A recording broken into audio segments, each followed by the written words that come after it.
Good evening, everyone at Playbox and Playbox Dreamtime. This evening we have another really exciting collaboration with the amazing Barefoot Books, and I think we should probably get straight on with the story because it's a really, really fun one.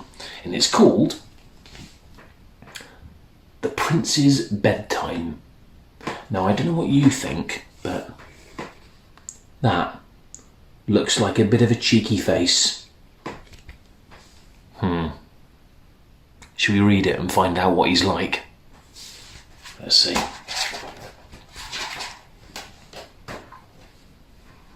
In a faraway kingdom, a long time ago, when bedtime drew near, the prince shouted, "No!" The queen tucked her son in a quilt made of silk. The cook brought him biscuits. The maid brought hot milk. Though everyone tried hard to make the prince sleep, the harder they tried, the more he would weep. "This cannot go on," said the king. "I am sure that somebody somewhere knows some sort of cure." So the next day he sent forth a royal request to the north, to the south, to the east and the west. "If anyone knows how to make the prince rest, please come at once to the royal address." The first to arrive was a bearded physician who promised his medicine would cure the condition. The prince closed his lips as tight as could be. "It's good," said his mother. "Just taste it and see." But the prince shook his head and pulled up the cover. The doctor said, "Watch. I'll give some to your mother." The queen took a spoonful. She said sweetly. "Delicious," she yawned, and was instantly sleepy. The courtiers then followed their queen's fine example. They each took one sip, and that one sip was ample. They all licked their lips. It's so sweet. Then, quick as a wink, they all fell asleep.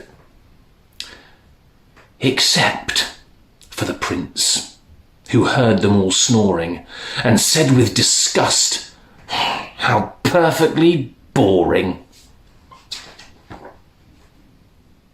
The next night, 5 dancers arrived with musicians. "We'll dance till he's tired. Come. Take your positions." The signal was given, the dancers began.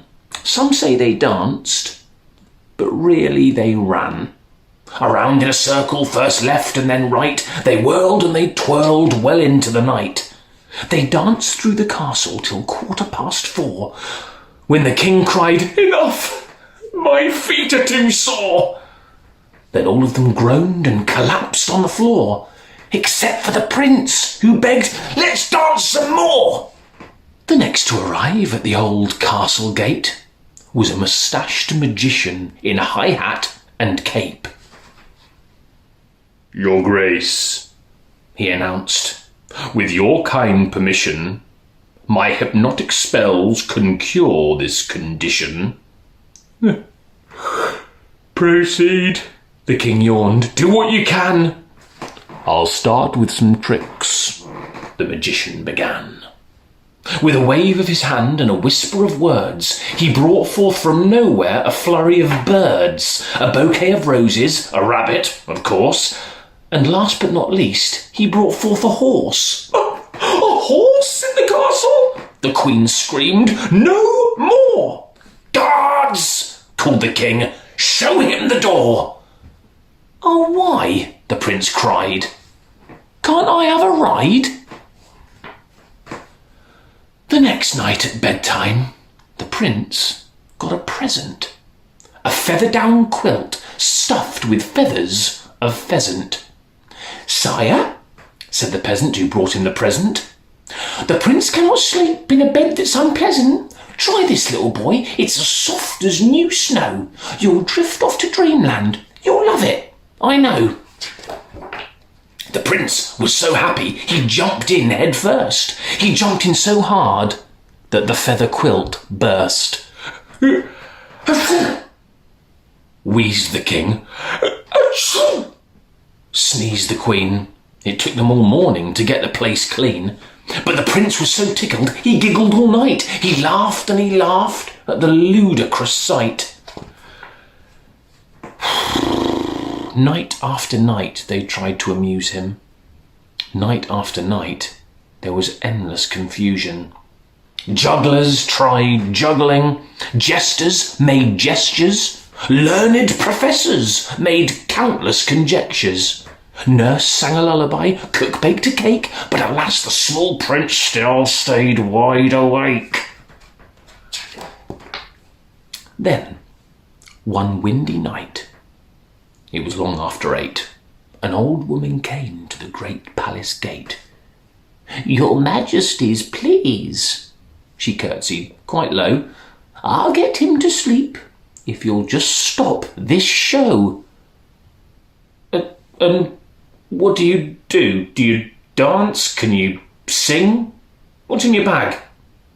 What did you bring? Of course I can dance. I do love to sing.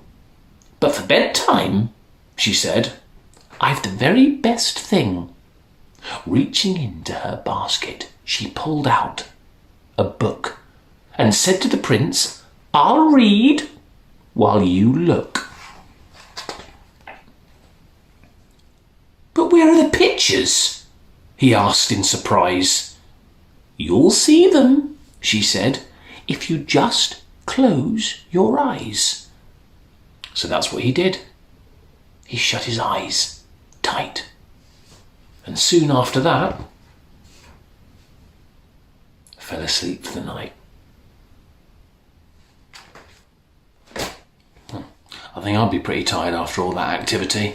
Another really fantastic story. Thank you so much, Barefoot Books, and I shall see you all very soon again for another bedtime story.